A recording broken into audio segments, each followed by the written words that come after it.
So, good PM, ngano na may simbang gabi, pwede ba tawagon nga anticipated mass?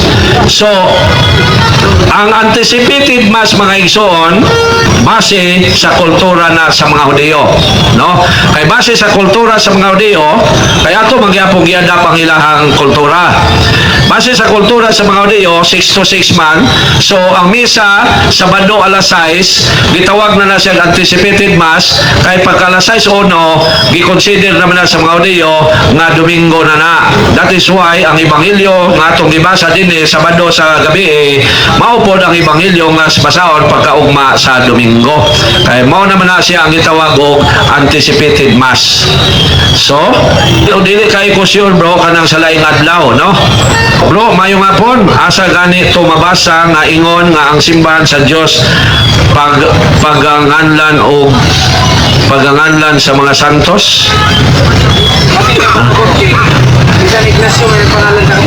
Ay, kana. So, okay. Bro, si San Ignacio, bro, ang nature sa Christian religion mo iyang gigamitan og word Catholic. Kaya ang word Catholic meaning universal. Base sa San Mateo 28:19. Mo ni basehan ni San Ignacio nga ang Christian religion Katoliko. Unya nahimo na po ng identification nila o ilhana nila o nahimo na pungalan. So, okay, pero dili ginangalan dito na, pero mao na giisip nga ngalan o nailhan po ang Christian religion. Now, ato basaw ng San Mateo 28:19. Giingon din Musa palakaw kamo ngadto sa tanang katawan sa tibuok kalibutan ug himuha sila nga akong matinunan ug munyagi sila sa ngalan samahan sa anak ug sa Espiritu Santo. So, naay mandate sa Ginoo nga manglakaw ang iyang katawan sa tibuok kalibutan. Nya milukop ba gyud aron tawgon na siya Katoliko? Yes. Una sa tanan, nagpasalamat ako sa Diyos, pinagi kang Jesucristo, alang kaninyong tanan. Kay nasangyaw sa tibuok kalibutan ang inyong pagtuo. Base ani, aron may numduman sa mga Christians nga ang ilang misyon mo kay mo sangyaw sa tibuok kalibutan, ilang gitawag ang ilang reliyon o Katoliko. Kay iniglitok sa pulong Katoliko, mahinumduman dayon nila ang mando ni Lord Jesus nga manlakaw sila sa tibuok kalibutan.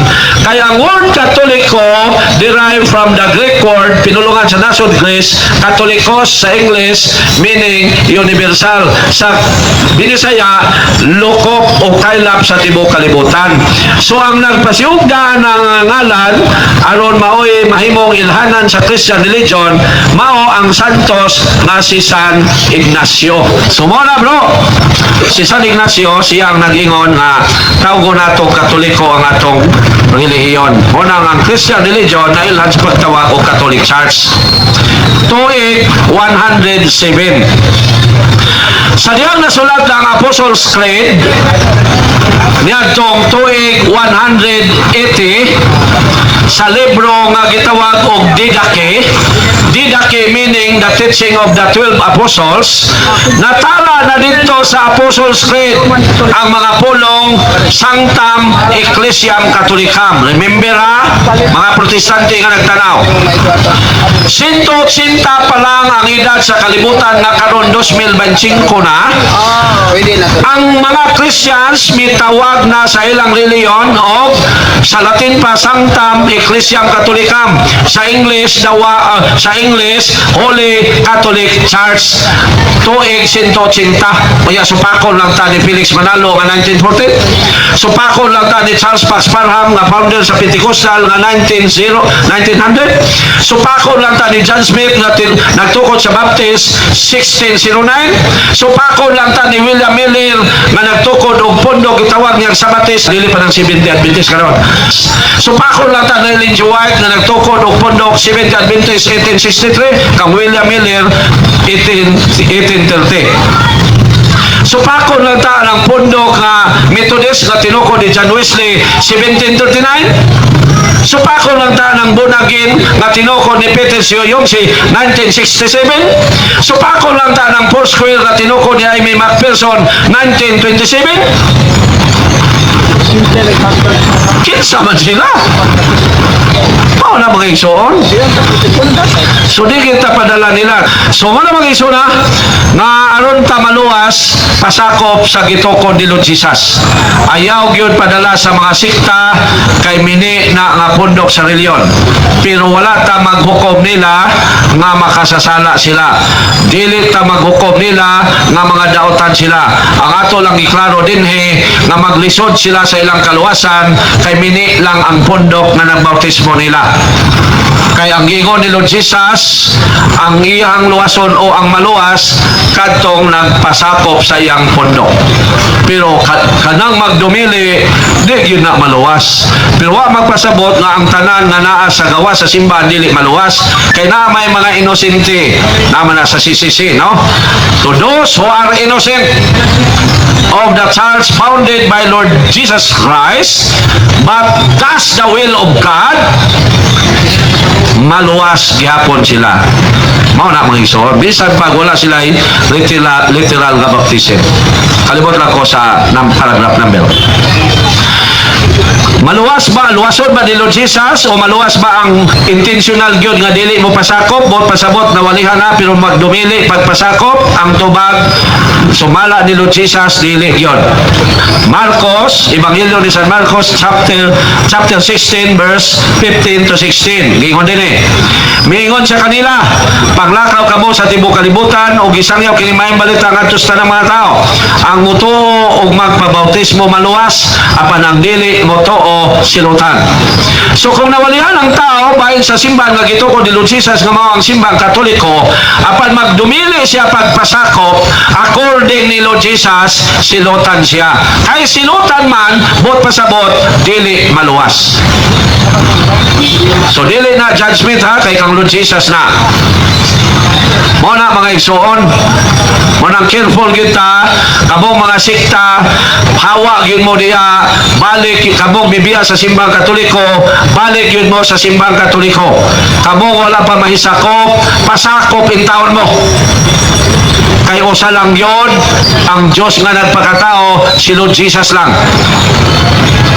Og nanudlo siya hinungdan nga ang iyang gipanudlo nahimong Biblia. Mao na mga igsoon. So, biyain ninyo ng mga sikta, no? Biyain ninyo ng mga sikta.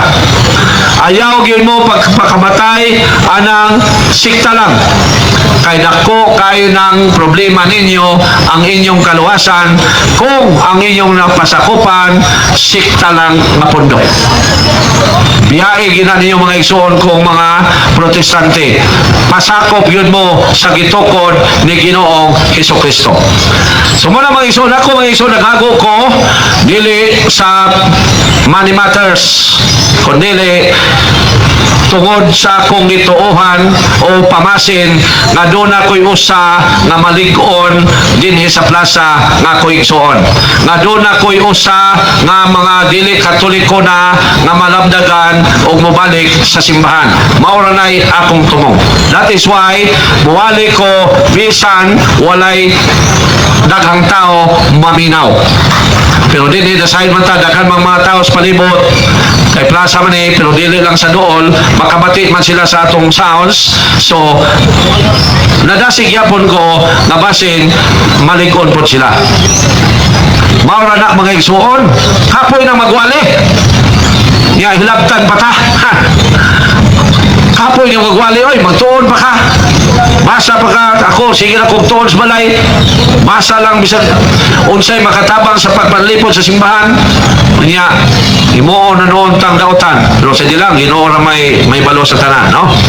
Kauswan ni bro nay nang utana kay si Pedro may gibinlan sa yabi ni Kristo. Unsa daw bran atong yabiha gibili ni Kristo? Wag gibutang diri sa Bible, Brad Klaus, wagon sa tong bran. So kanang nangutana og nagdali siya, ala pabiyahian na siya dito sa langit. Dito siya mangutana. China made ba to? Taiwan made ba to? Unsa to? Philippine made ba to? Israeli made ba to? Ala pabiyahian siya dito bro, kauswag, no? Ay wa man nabutang sa Biblia unsa tong bran. So na pa. Oh. Bugoyan ni si Brad Kauswag, no? Timbalo ni, dili yabi na literal bro, hehe, God. Pero ako lang siya gitubag na biyahe na arong mahibawan. Dili yabi ang ipasabot niya, kung dili authority nga ang simbahan doon na sa ikaom sa pagdili o pagtugot din sa kalibutan. So kung sa idili sa Pangulo sa Simbang Katoliko, maunay sundon sa tanang tao sa tibok kalibutan, unta. Pero ang uban doon na may ilang kaugalingong reliyon, munang di po sila pugson pagtuman sa gitudlo sa Simbang Katoliko.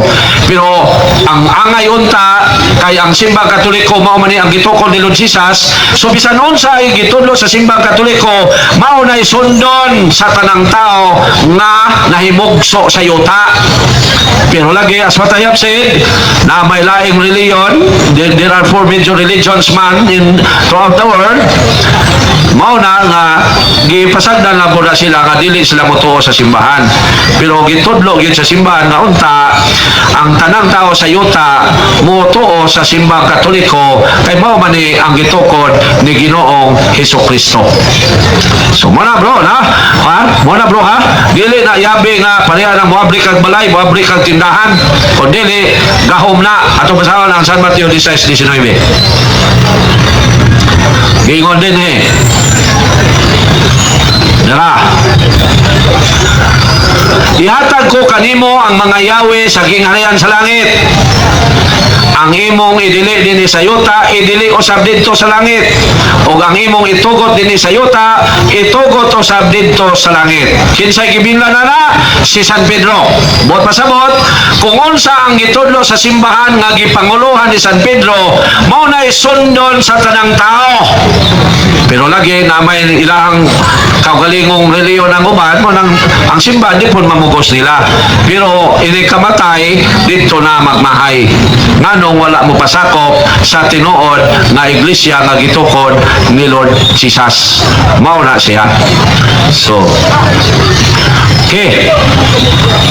So ang Sabadista nga pag-abot nako mingon nga iyang pamatud-an nga ang Simbang Katoliko tinukod ni San Ignacio, adlok siya, wa gyud mo dool, no?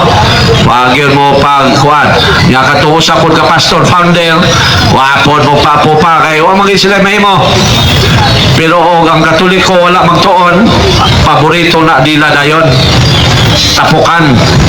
Pero Katoliko man nagtuon, hadlok yun na sila dayon.